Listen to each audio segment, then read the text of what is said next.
Okay. Welcome to this second video of mine of the cybersecurity series. Now, I want to share to you a little bit more about the dark side of the web, a historical overview of famous cyber incidents. So this is a next series of the video. Previously, like we know, I create a video about the cybersecurity introduction. Now, before we move to more technical again, I want to share about the some famous cybersecurity incident. So, welcome to this enlightening journey into the dark corners of the internet. So, today we'll be exploring some of the most famous cyber incidents that have shaped our understanding of cybersecurity.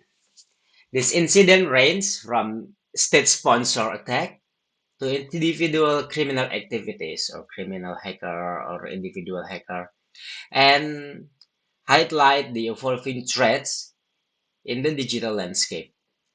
From data breach to the ransomware, the challenges are complex and ever changing. So, the purpose of this video is to offer a historical context for this incident to allow us to get some better understanding for the risk that involved and the measure that needed to mitigate the cybersecurity incident. Okay, let's move to the second slide. So, as we may know, the internet is as fast and beneficial as it is, but it has a darker side, and cyber incidents have become a common occurrence in this digital age. From data breach to the cyber espionage means between countries, the internet has become a breeding ground for malicious activities. So, in the next few minutes, we will take a historical journey revisiting some of the most significant cyber incidents that have occurred in recent years. These incidents have had far-reaching consequences affecting some of individuals, corporation, and even government. Okay, the first case is the Moonlight Maze. So, in the late of 90s, the world witnessed one of the first instances of the state or the country-sponsored cyber espionage, infamously known as Moonlight Maze. Oh, the name is so fancy, right? Yeah, it's from Russian hacker. They launched a series of attacks against the US government, targeting the military computer system. So this group of Russian hacker target the US government military computer system, siphoning off the sensitive data, not just for maybe one attack, but a period of several months. Would you believe this? Several months, dude.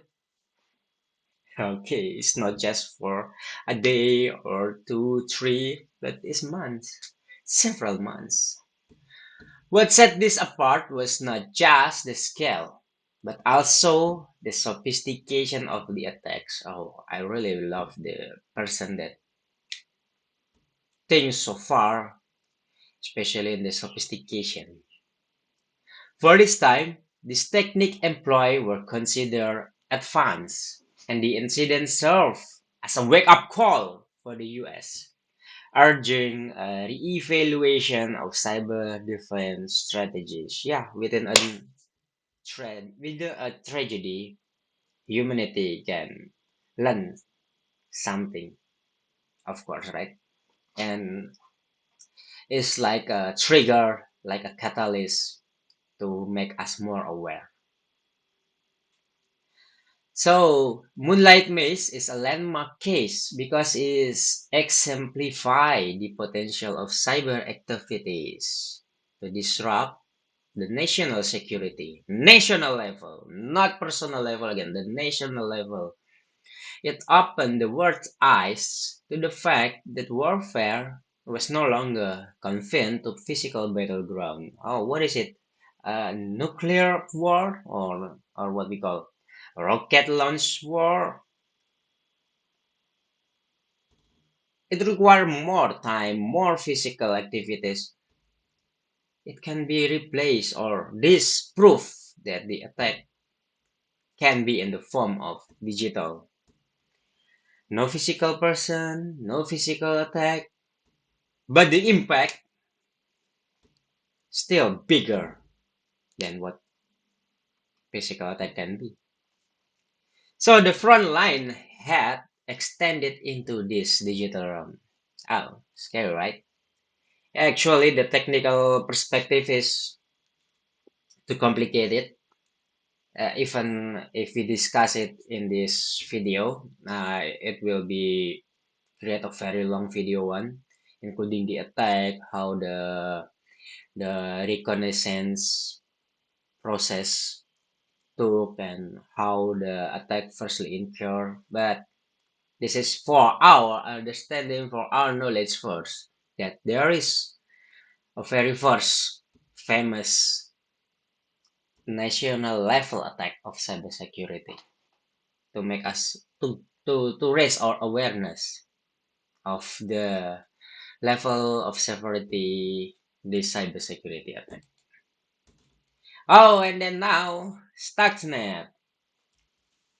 So this is a really famous one. So if you work in IT and maybe you are involving in some security things in your job and you met some client and then the client asking, can you or your system prevent the attack of cybersecurity like Stuxnet attack?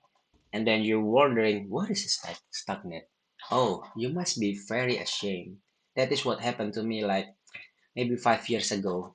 So when I'm still pretty new in the cybersecurity area, I'm just a normal network engineer coming from a maintenance engineer actually. Never heard about this one. I got no knowledge of this TechNet in my previous background of education as well. So it's really shame because this is a really famous one. So what is a StarkNet? And I hope you guys at least will understand what is StarkNet, what is the big picture of it. So StarkNet was a groundbreaking malware. So please notice this is called malware, malicious ware that shook the world in 2010. It targeted the Iran, am I spelling it right? The Iran's nuclear program, what we call nuclear program. Oh, and was specifically designed to cause physical damage to the uranium enrichment centrifuge. Oh my God, it's so complicated. So, in short, this is an attack that play in the level of what we call it's in the lower level of digital. Uh, if some of you know about SCADA or PLC, this is a thing that instrumental and the protocol that work around there is not like the internet. Actually, is more in the very foundation one. So yeah, it's really groundbreaking one. This malware manipulate the industrial system. Carefully, please note this is the industrial systems. It's not the computer system like we have in the working environment or in the studying environment or in the banking environment.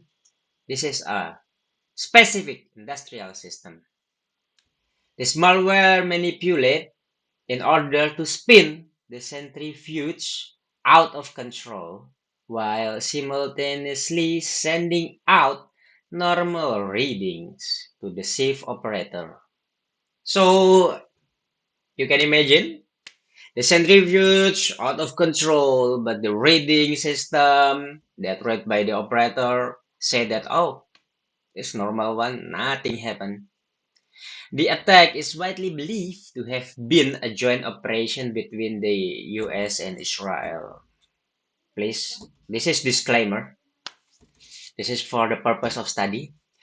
The sophistication of the malware was unparalleled, and it was the first of its kind that designed to cause real-world physical damage. This incident marked a pivotal moment in the cyber warfare, illustrating how cyber attack could have real-world consequences. It sets a precedent and opened up discussion on the ethics and the implications of state-sponsored cyber attack that aim at physical destruction.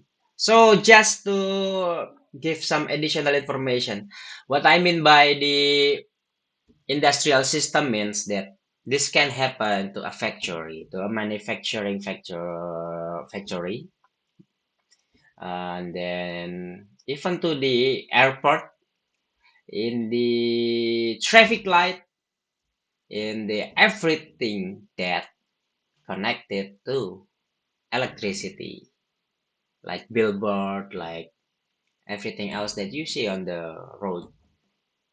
So it's not just if I'm not connected to the internet, I will be fine. No, no, no, no. As long as your device is turning on, there is a capabilities to be attacked by cybersecurity incident. Okay, let's move to the WannaCry.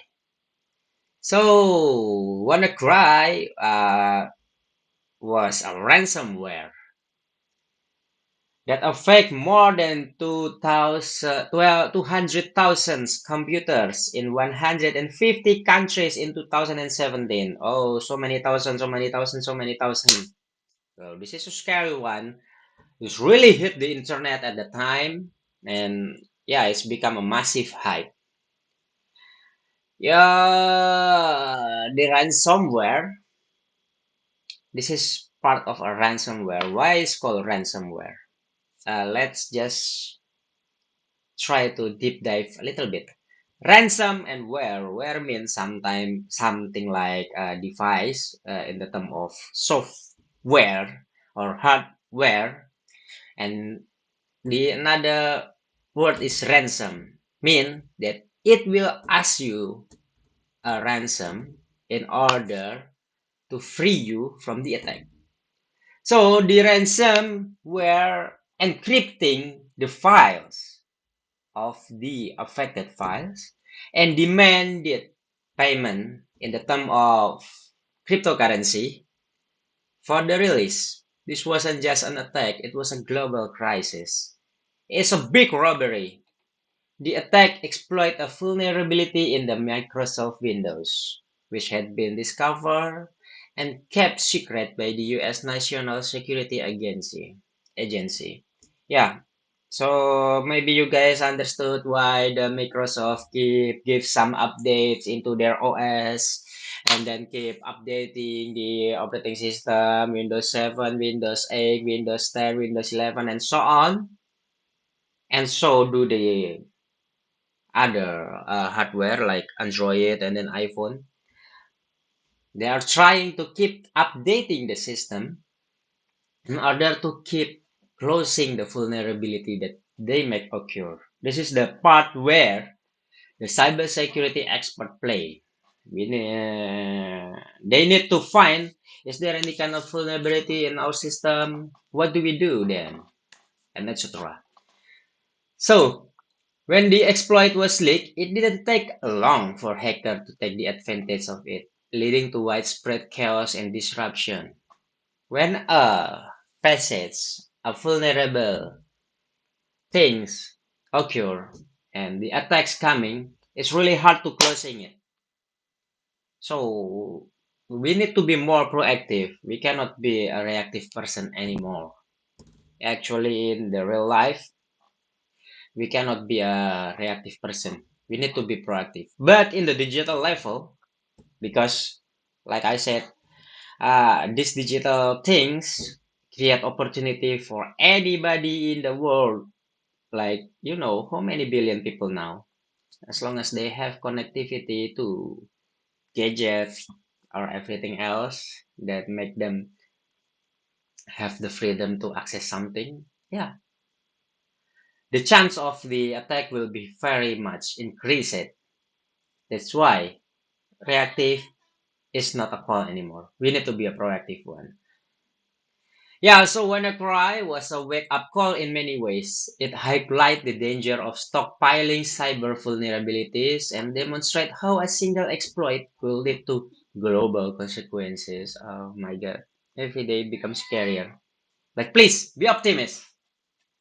That's why, yeah, the cybersecurity course by Richard and team is really good. We need to create our awareness, we need to create our knowledge about cyber in order to keep running in this modern world. So this WannaCry emphasized the urgent need for regular software update and robust cyber hygiene practice. Let's move to the next tech. Equifax.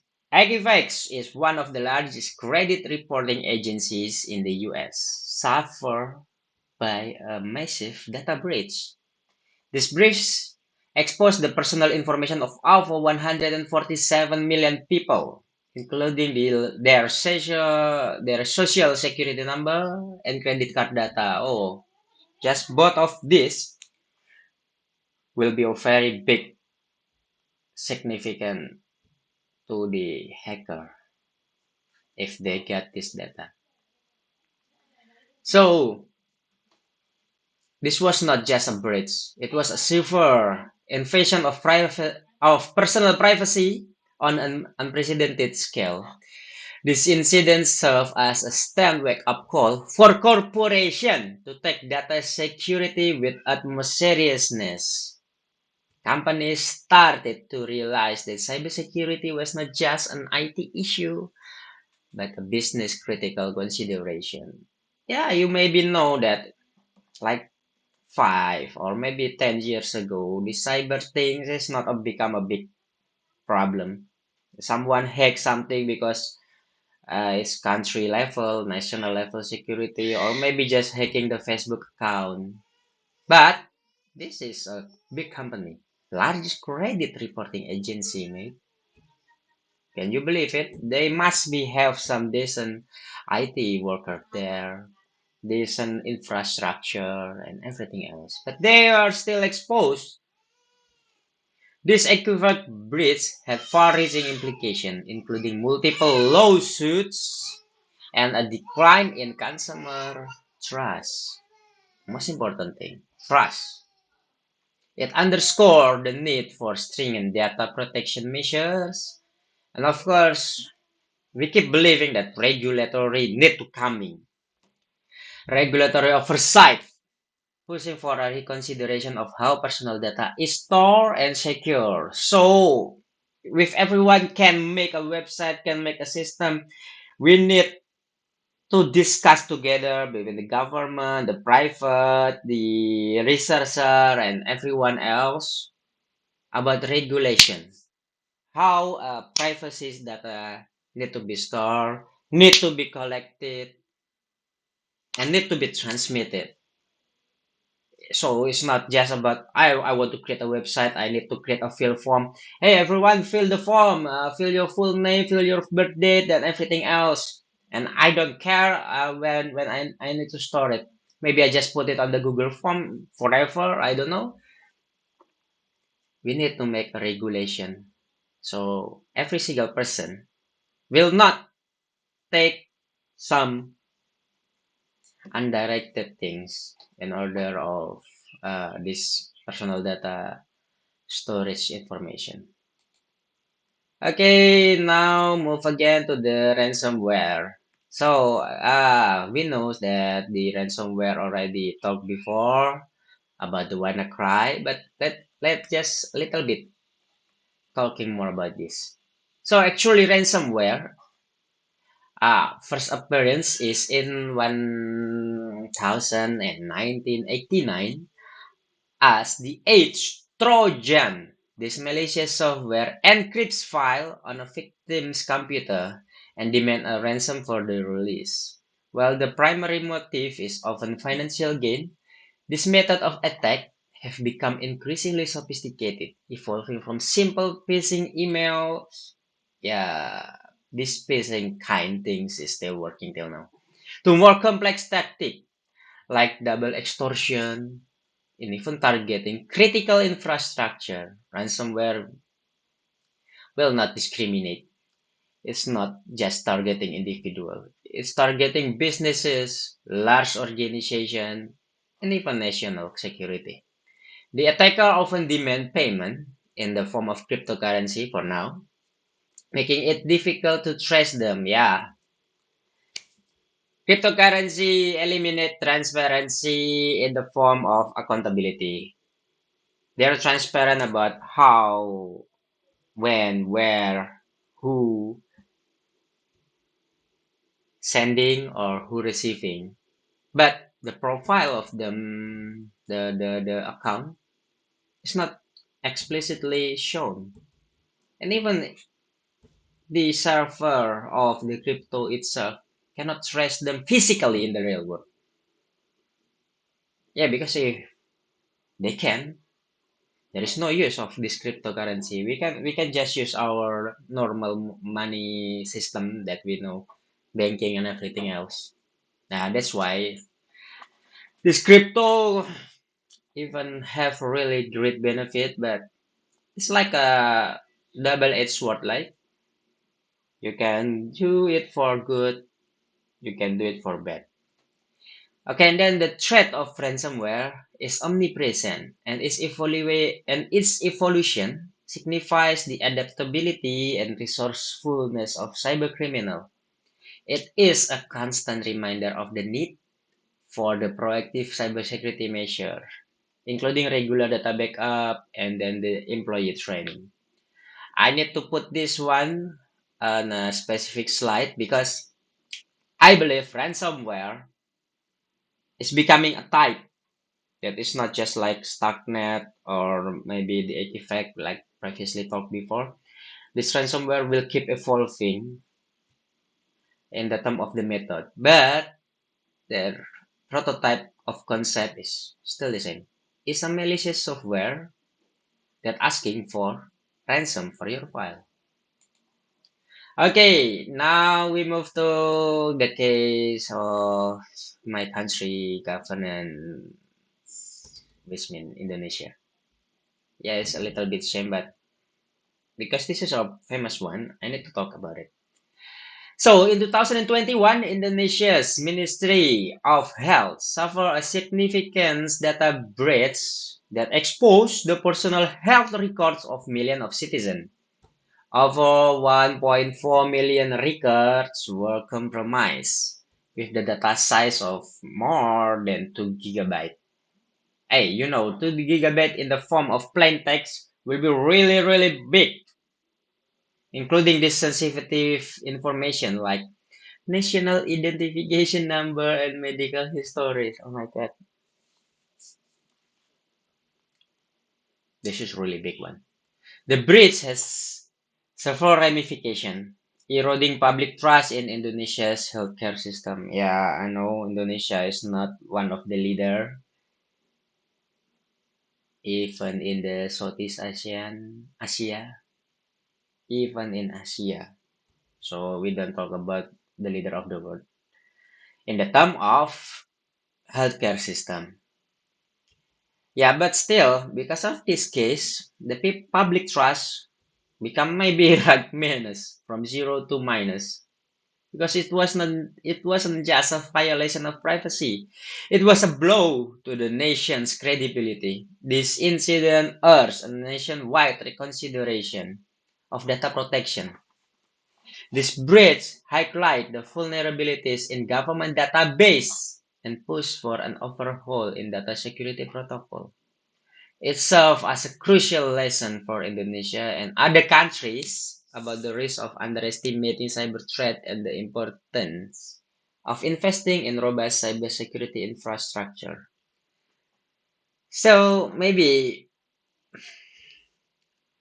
several points that we need to learn that, yeah, Indonesia have people more than 2005, sorry, 250 million people. Do you believe me? It's more than 8 times of Australia population. So, if their personal data is become stolen, including mine, you can imagine, right? 2050 million people. If you think as a hacker, mine, what will you do? It's really scary, right? Let's talk about that later, but yeah, this is happening and this is in the scale of national security and it's just happened like 2 years ago. So in the modern area, it's still happening. Okay, so that is our videos for today. For the conclusion is, as we've explored, the cyber incident are not isolated event, but significant milestone in the ever-changing landscape of cybersecurity. From state-sponsored cyber espionage, individual ransomware attack, the threats are diverse, sophisticated, and continually evolving. The importance of the robust cybersecurity measures cannot be overstated. It's a collective responsibility involving individual, private sector, corporation, and government. Because as the threat evolves, so must our defenses. Staying alert, staying informed, and staying vigilant is our best line of defense in this ongoing battle. This is a really long battle. Thank you for your attention. I hope this historical journey through some of the most significant cyber incidents can enlighten your insight. The lessons learned from this incident are invaluable in understanding how to protect ourselves in an increasingly digital world. Thank you, everyone. Bye.